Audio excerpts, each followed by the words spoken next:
It all started a month ago with a strange dream that kept repeating itself night after night. Train tracks stretched into darkness, and I was standing beside them, waiting for something. Far in the distance, I could hear a sound. It wasn't an engine, and it wasn't the clatter of wheels. It was something slower, heavier, almost organic. It felt like a heartbeat, the heartbeat of a train. At first, I didn't pay much attention. Just another weird dream, I thought.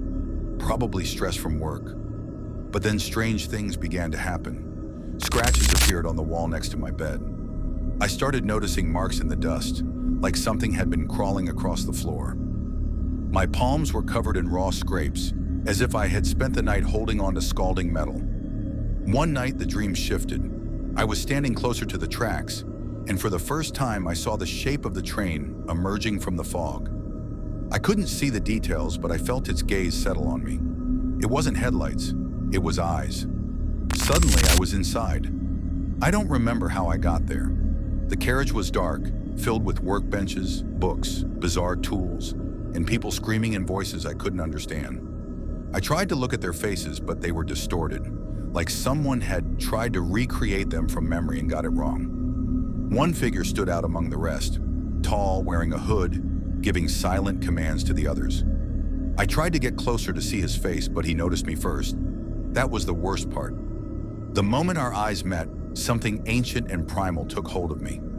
I woke up at 4 in the morning, drenched in sweat and shaking. There was a scrap of paper lying on the floor next to my bed.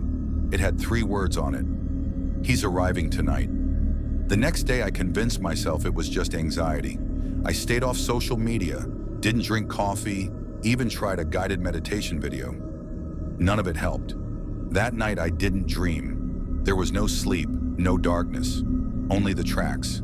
They twisted sideways at impossible angles, like geometry had finally given up. I felt movement beneath me, but couldn't see the source. And then the sound returned. Thump, thump, thump. Only this time it wasn't a heartbeat, it was breathing. I turned, and for the first time, I saw its eyes. Not lights, eyes. Deep inside the train's mechanical skull, something was watching me with cold, fascinated curiosity. Like a person studying an ant farm. I couldn't move. I could only listen as something whispered directly into my head. The voice was thick with rust, like it traveled through pipes slick with oil and blood. "You held out for a long time, but everything ends." I woke up with my mattress soaked in water. At least I thought it was water. It was black. It smelled like diesel. There was a mark on my palm, burned into the skin, a symbol like 2 sets of rails twisted into the shape of an eye. I don't remember how it got there, but I know what it means.